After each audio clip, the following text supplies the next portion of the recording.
میں آپ کو بشارت دے رہا ہوں، اب جان چھٹنے والی نہیں ہے شیعوں سے. اب یا سب کو شیعہ ہونا ہوگا اور یا شیعوں کو برداشت کرنا ہوگا. یہ شیعہ ایجاد کرنے والا ایک یہودی تھا، ابن سبا، اس نے یہ ایجاد کیا. سرکار دو جہاں ختمی مرتبت بانی تشیع ہے. جو مولا علی کو کہتے ہیں کہ مولا علی چوتھے نمبر پہ، یہ اہل بیت کی توہین کی FIR کرنی چاہیے. بی بی کلثوم علیہ السلام ان کے ساتھ نکاح کا پیغام بھیجا، تو حضرت عمر رضی اللہ عنہ کے ساتھ یہ شادی ہوئی، یہ نکاح ہوا ہے. اس پر آپ کا کیا موقع؟ الصلاۃ والسلام علی رسول اللہ وآلہ وعلی. السلام علیکم ورحمۃ اللہ وبرکاتہ.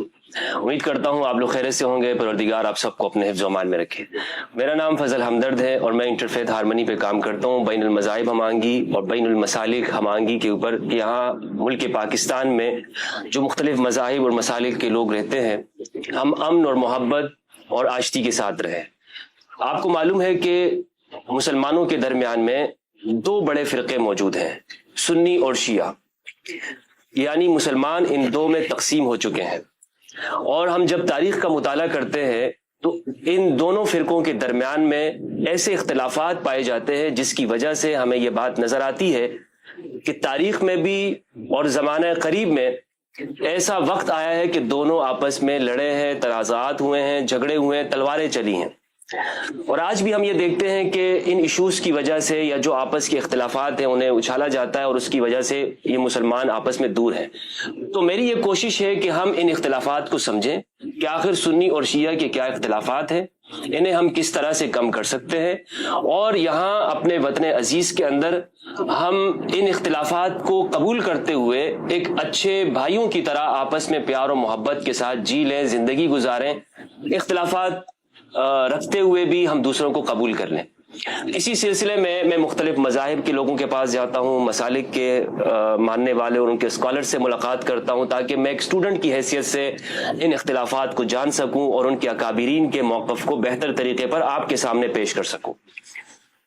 اسی سلسلے میں حاضر ہوا ہوں آج ملک پاکستان کے اہل تشیع برادران کے ایک عظیم نمائندے، ذاکر اہل البیت ہیں جناب علامہ سید شہنشاہ حسین نقوی صاحب حافظہ اللہ. ان کے ساتھ میری پہلے بھی 2 نشستیں ریکارڈ ہو چکی ہیں جو ہمارے چینل پر موجود ہیں، اور مختلف سوالات میں نے ان سے کیے تھے. ان کی ایک بات بہت بہتر مجھے یہ لگتی ہے کہ ان سے تلخ سوالات بھی اگر میں حضرت سے کر لوں تو اس کا برا نہیں مناتے، اور بہت شائستگی کے ساتھ، نفاست کے ساتھ اپنے مدعا کو پیش کرتے ہیں. ان کا جو عقیدہ ہے اس کو بڑے واضح لفظوں میں یہ بیان کرتے جو کہ ان کی بہت بڑی خوبی ہے، اور اس میں کوئی خوف نہیں رکھتے کسی طرح سے کسی کی مداہنت سے کام لیتے ہوئے یا ان کو الفاظ کو چھپاتے ہوئے واضح لفظوں میں بیان کرتے. لیکن ساتھ میں یہ بھی ان کا بڑا ایک ان کی خوبی ہے کہ احترام کا پہلو بھی مد نظر رکھتے ہیں. تو میں حضرت کے پاس چلتا ہوں اور ان سے ہم سوالات رکھتے ہیں. حضرت السلام علیکم ورحمۃ اللہ. السلام ورحمۃ اللہ. کیسے ہیں آپ؟ الحمدللہ میں ٹھیک ہوں. آغا آپ کا بہت شکریہ کہ آپ نے وقت دیا، اور آپ کا میں متشکر ہوں. اللہ آپ کو اچھا رکھے، اللہ آپ کی توفیقات میں اضافہ فرمائے. آپ نے جو کچھ میرے لیے کہا میں اس قابل نہیں ہوں، آپ کے احساسات اور جذبات کا احترام کرتے ہوئے قبول کر لیتا ہوں. سلامت رہے آغا. اچھا، میں سوالات کی طرف جاؤں گا، لیکن سب سے پہلے تو میں یہ چاہتا ہوں کہ جیسے میں آپ کے تعارف تو سب کو معلوم ہے، سوشل میڈیا پر آپ جانی پہچانی، پاکستان کا ایسا کوئی شخص نہیں ہوگا جو آپ کو نہ جانتا ہو. لیکن مجھے یہ بتائیے گا کہ آپ کا جو مطالعے کا وقت ہے یا جو آپ کے مجالس کے ہیں، آپ اس کو مینج کیسے کرتے ہیں کہ اتنی مصروفیات کے ساتھ؟ بسم اللہ الرحمن الرحیم. سب سے پہلے تو میں آپ کے توسط سے تمام دیکھنے والوں کو بہت سے دعائیں اور سلام پیش کرتا ہوں، اور ان کے لیے دعا ہے کہ اللہ ہمیں، جیسا آپ نے فرمایا آغاز میں، اللہ ہمیں برداشت، تحمل مزاجی، حوصلہ مندی اور تعامل اور تحمل کی توفیق عطا فرمائے. یقیناً مصروفیت ہے اور مسافرت بھی ہے، فلاحی کام ہے، کچھ علمی کام ہے، کچھ دینی، کچھ عصری تعلیم کے ادارے ہیں جن کو دیکھنا ہوتا ہے. تو ہر 2 مہینے بعد میں 10 دن کے لیے کم سے کم، اور زیادہ سے زیادہ ہر مہینے 1 ہفتے کے لیے میں تنہائی میں جاتا ہوں، اور اپنی اس دوران کتابوں کو علیحدہ کرتا رہتا ہوں کہ مجھے اس میں سے کچھ ملے گا، اس میں سے کچھ ملنا چاہیے. پھر وہاں بالکل ایک شہر سے باہر ایک دیہی علاقے میں، ایک کسی جھونپڑی میں، کسی ایسی جگہ جہاں ملاقاتیں کم، کیا بات ہے، وہاں جا کے بیٹھ جاتے ہیں، مطالعہ کر لیتے ہیں. تو نوٹس تیار کر لیتا ہوں، اپنے نکات جو مجھے مثلاً خطابات میں بیان کرنے ہیں انہیں دیکھ لیتا ہوں. تو یہ ایک طریقہ ایک اپناتا ہوں. دوسرا یہ کہ دارالتحقیق ہمارا ایک ادارہ ہے، اس میں جو افاضل کام کرتے ہیں، تو جب کبھی مجھے کسی چیز کی ضرورت ہوتی ہے تو ان سے بھی ہیلپ لے لیتے ہیں. ٹھیک ہے. اور میں سمجھتا ہوں یہ روش اپنانے کی ضرورت ہے اہل علم کو، کیونکہ ٹیم ورک جو ہوتا ہے وہ زیادہ مضبوط ہوتا ہے. اور گویا آپ ایک اور عقل کو اپنے ساتھ شامل کر رہے ہیں. اگر آپ کسی سے پوچھ رہے ہیں کہ بھائی یہ والی بات میرے پاس ایک حوالے سے آئی ہے، آپ اس کے کچھ اور حوالے بھی رکھتے ہیں، اور اگر انہوں نے مجھے تو حوالے اور دے دیے تو اور بہتر ہو جائے گا. تو یہ طریقہ اپناتا ہوں. یعنی یہ ابھی آپ نے ایک راز انکشاف کر دیا، اگر آپ کہیں نہ مل رہے ہو تو ہمیں وہیں جانا ہوگا. جی بسم اللہ. اچھا آقا، موضوع کی جانب آتا ہوں. سب سے پہلا تو میرا سوال یہ ہے کہ یہ ہم لفظ سنتے ہیں شیعہ، اور اس لفظ کو بہت بیان کیا جاتا ہے، بولا جاتا ہے، الزامات بھی لگتے ہیں کہ فلاں شیعہ ہے، فلاں یہ ہے، اس کے اندر تشیع پایا جاتا ہے. اور یہ جو اہل التشیع ہیں جن مسلک کے ساتھ آپ کا تعلق ہے، اس کے بارے میں ہم نے یہ بات بھی سنی ہوئی ہے ہمارے مکتب کے اندر اہل سنت، اور ہمارے اساتذہ نے بھی ہمیں یہ بتایا ہے کہ یہ جو شیعہ ہیں بنیادی طور پر یہ کوئی اسلامی فکر نہیں ہے. یہ شیعہ ایجاد کرنے والا ایک یہودی تھا، ابن سبا، اس نے یہ ایجاد کیا. اس سے پہلے میرا سوال یہ ہے کہ شیعہ کب وجود میں آئے، ان کی تاریخ کیا ہے؟ پہلے تو آپ نے جو آغاز میں کہا نا کہ الزام لگایا جاتا ہے اور یہ کیا جاتا ہے، میں آپ کو بشارت دے رہا ہوں اب جان چھٹنے والی نہیں ہے شیعوں سے. اب یا سب کو شیعہ ہونا ہوگا اور یا شیعوں کو برداشت کرنا ہوگا، کیونکہ شیعہ ایک ایسا زندہ مذہب ہے، شیعت ایک ایسا زندہ مذہب ہے جس کے بغیر اب چارہ نہیں ہے. 1400 سال سے 1000 سال سے تو بہت سارے اپنے بزرگوں کو ہی یہ کہہ کر ان سے استفادے کا دروازہ، ان سے افادے کا دروازہ بند کر دیا جاتا ہے، ان سے رجوع کا یعنی ان سے علم حاصل کرنے کا دروازہ بند کر دیا. یہ شیعہ ہو گیا. تو اگر اس اعتبار سے دیکھیں تو کچھ علماء اہل سنت نے بھی کام کیا ہے، شیعہ علماء نے بھی کیا ہے کہ اب یہ صدی تشیع کی صدی ہے. میں آپ کو بشارت دے رہا ہوں انشاءاللہ سب اس دروازے پر آئیں گے جس دروازے پر حضرت سلمان فارسی تھے، حضرت مالک اشتر تھے، حضرت میثم تمار تھے، حضرت ابو ذر غفاری تھے، اور وہ 72 پہلے صحابہ تھے، وہ یا 175 پہلے صحابہ تھے. وہ جو ایک مراتب کے اعتبار سے جو اہل بیت سے وابستگی میں مراتب رکھتے تھے، ظاہر ہے اہل بیت سے مراتب رتبتاً اگر وابستگی کو دیکھیں تو کوئی ایک تو ہوگا نا جو سب سے زیادہ قریب ہوگا، کوئی 4 تو ہوں گے نا جو زیادہ قریب ہوں گے، کوئی 15 تو ہوں گے نا جو زیادہ قریب ہوں. تو جو رتبتاً قریب تر شخصیات ہیں ان کی گنتیاں جب ہم بیان کرتے ہیں تو یہ کہتے ہیں کہ جی آپ کہتے ہیں صرف اتنے ہی لوگ اچھے تھے، باقیوں کو آپ اچھا نہیں مانتے. نہیں، ہم ان کا جو رتبہ ہے اس اعتبار سے بات کرتے ہیں. یعنی صحابہ میں آپ رتبے کے قائل ہیں؟ جی آپ بھی طبقات کے قائل ہیں. یعنی اہل سنت کے ہاں بھی طبقات، سارے صحابہ ایک جیسے نہیں ہیں. کلہم عدول کا نظریہ تو انتہائی قرآن و حدیث کے خلاف نظریہ ہے، تو اس پہ تو ہم ابھی اس وقت نہیں جانا چاہ رہا. اصل بات تو یہ ہے کہ یہ صدی تشیع کی صدی ہے.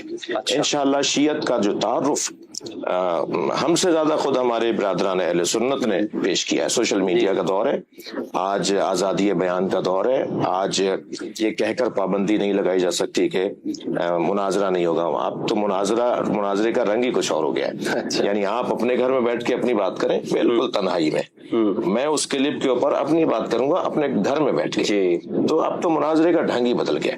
تو پہلی تو بشارت یہ ہے کہ انشاءاللہ سب کو اس طرف آنا ہے، اور محشر میں بھی جب اہل بیت کی عظمت سامنے آئے گی اور اہل بیت کے شیعوں کا جو مقام سامنے آئے گا، 80 سے زیادہ حدیثیں تو میں نے اہل سنت کی کتابوں سے شیعوں کی عظمت میں نکالنی تھی. ایک مقالہ لکھا تھا میں نے جو علماء اہل سنت، طرق اہل سنت سے، اہل سنت راویوں سے جن سے روایت کر لیتے ہیں اور حدیث لیتے ہیں، وہ احادیث جس میں لفظ شیعہ، علی کا شیعہ، نبی مکرم کی زبان مبارک سے جاری ہوا ہے. اب آپ یہ کہہ کر، جیسے مفتی شامزئی صاحب اللہ ان کے درجات بلند فرمائے، انہوں نے عقیدہ ظہور مہدی کتاب کے حاشیے میں جب شیعہ راویوں سے اس عقیدے کو بیان کیا تو انہوں نے کہا جی اس کا بھی راوی اگر شیعہ تھا اس کا بھی. تو یاد رہے کہ شیعہ راویوں سے ہم نے احادیث لی ہیں، اور اس وقت کے شیعہ اور تھے اور آج کے شیعہ اور ہیں. یہ انہوں نے ایک حاشیہ لگایا ہے اپنی اس کتاب کے اندر. تو مجھے اس پہ دیکھ کر اس کا آج تک ذائقہ آتا ہے. جب میں نے پہلی دفعہ وہ پڑھا تھا یہ جملہ ان کا، تو مجھے اچھا لگا تھا کہ کم سے کم یہ بات مان لی کہ شیعہ آج کے لوگ نہیں ہیں، کل کے لوگ نہیں ہیں، شیعہ نبی کے زمانے کے لوگ ہیں.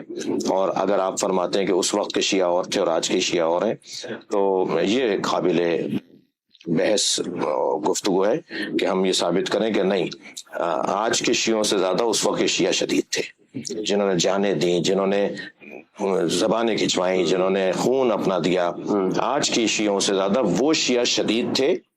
تو آج کا شیعہ باقی ہے، اگر برعکس کر دیں گے اس کو تو آج ہمارے پاس وہ شیعت پہنچتی نہیں جو حضرت میثم تمار رضوان اللہ تعالیٰ علیہ، حضرت سلمان فارسی رضی اللہ تعالیٰ عنہ، ان شخصیات نے جو تشیع پہنچائی ہے۔ تو پہلی بات تو یہ جب آپ طویل اس کا آغاز صحابہ کے زمانے سے مانتے جی نبی مکرم کے زمانے، نبی نے بنیاد تشیع رکھی ہے، نبی نے شیعت کی بنیاد رکھی ہے، علی انت و شیعتک هم الفائزون، نبی نے فرمایا تم اور تمہارا شیعہ کامیاب لوگ ہیں، اولی فی الجنہ جیرانی فی الجنہ، یہ نبی مکرم کے الفاظ ہیں۔ تشیع کی بنیاد سرکار دو جہاں نے، نبی مکرم نے رکھی، سرکار دو جہاں ختمی مرتبت بانی تشیع ہے، انہوں نے چاہا ہے کہ علی کے شیعوں کو میں حوصلہ دوں اور ہمت بندھاؤں۔ تو یہ ایک مقدماتی، میری اگر سوال کا جواب طویل ہو رہا ہو تو آپ ٹوک سکتے ہیں مجھے۔ اور جہاں تک بات عبداللہ ابن سبا کی ہے تو دیکھیے، عبداللہ ابن سبا ایک نصیری تھا، ایک غالی تھا، اور شیعہ نہ صرف شیعہ نہیں تھا، بنیاد تشیع بانی شیعہ ہونا تو بہت دور کی بات ہے۔ وہ ائمہ اہل بیت، خود امام محمد باقر علیہ السلام اور امام جعفر صادق علیہ السلام سے جو روایات نقلیں رجال کشی کے اندر، وہ روایت عبداللہ ابن سبا کے ترجمے میں موجود ہے کہ اس کو سمجھایا، اس کو کہا تمہارا یہ عقیدہ یہ غلط عقیدہ ہے، اس نے توبہ نہیں کی اور بات نہیں مانی تو اس کو جلایا ہے، اسے قتل کیا ہے، اسے جلایا ہے، اس کو آگ لگا کے جلا دیا مولا علی علیہ السلام نے۔ تو یہ جس بندے کو ہم آن ہی نہیں کرتے، مثلا میں اگر کسی دیوبندی کے بارے میں کہوں کہ دیوبندی ایسے ہیں تو دیوبندی آن کرے گا تو وہ بات ہوگی نا، میرے کہنے نے ایسی ہوا میں آپ 200 سال سے لٹ مارتے آ رہے ہیں، 600 سال سے اگر آپ کہتے آ رہے ہیں کہ عبداللہ ابن سبا بانی شیعہ ہے، تو آپ کے کہہ دینے سے یہ کیا بات ہوئی کہ صاحب 25 کتابیں اس پہ لکھی گئی، 25 نہیں 50,000 لکھ دیجئے، شیعہ تو قبول ہی نہیں کر رہا اس کو۔ شیعہ عبداللہ ابن سبا کی لعنت کا قائل ہے، ہم اس کے اوپر لعنت بھیجتے ہیں، مولا علی علیہ السلام نے اس کو آگ میں جلایا ہے، مولا علی علیہ السلام نے اس کو پہلے نصیحت کی کہ توبہ کرو، استغفار کرو، یہ اپنے عقیدے سے ہاتھ اٹھاؤ۔ ہم پھر جب شیعہ مذہب اس کو آن ہی نہیں کرتا، اپنے کوئی روایت لیتے ہیں مجھ سے، کوئی حدیث لیتے ہیں مجھ سے، کوئی اس کے نام پر جھک کے کوئی رضی اللہ تعالیٰ عنہ معاذ اللہ اسے بولتے ہیں، کوئی ہم اس کا احترام کرتے ہیں، تو پھر آپ کہہ سکتے تھے کہ بھائی آپ جیسے حضرت سلمان فارسی، جیسے حضرت ابو ذر غفاری صحابہ کرام کا احترام کرتے ہیں، اہل بیت کا احترام کرتے ہیں، بڑے معتبر نام لیتے ہیں، وہاں آپ تو عبداللہ ابن سبا کا بھی نام لیتے ہیں، ہم تو کہیں آن ہی نہیں کرتے اسے، اور آپ کہہ رہے ہیں عبداللہ ابن سبا نے۔ تو پہلی بات تو یہ کہ عبداللہ ابن سبا نامی شخص کو ہم نہیں جانتے، ہم نہیں پہچانتے، ہم اسے جاننا بھی نہیں چاہتے، ہم اس کے وجود حقیقی کے قائل ہیں، حقوقی کے قائل نہیں ہیں، یعنی ایک وجود تھا لیکن اس کا کوئی مقام تھا اس کے ہم قائل نہیں ہیں۔ ایک آدمی تھا جس کا نام یہ تھا، ٹھیک ہے، تاریخ میں ہوگا بہت سے ایسے گزرے، لیکن اس کا کوئی احترام ہے، اس کا کوئی مقام ہے، ہم یکسر یعنی کوئی ایک شیعہ عالم دکھائیں جس نے اس کو آن کیا ہو، البتہ عالم ہو، کوئی کتاب لکھنے والا ہو، کوئی مدرس ہو، کوئی معتبر ہو، ہم نہیں مانتے اس بات کو۔ تو تشیع کی بنیاد مفتی صاحب عبداللہ ابن سبا نامی شخص نے نہیں رکھی، ہم اس کو بالاتفاق رد کرتے ہیں۔ صحیح۔ شیعت کی بنیاد نبی مکرم نے رکھی، شیعت کی بنیاد جناب زہرا نے رکھی سلام اللہ علیہ، شیعت کی بنیاد جناب امام حسن مجتبیٰ نے رکھی، شیعت کی بنیادوں کو مضبوط کیا کربلا کے واقعے نے۔ تو شیعہ حضرت زہرا کے اعتراض پر، یعنی آپ اگر یوں کہہ لیں کہ اگر مجھ سے کوئی کہے کہ تشیع کا پہلا شہید، شیعت کی تاریخ کا پہلا شہید تو حضرت محسن ابن علی علیہ السلام ہے۔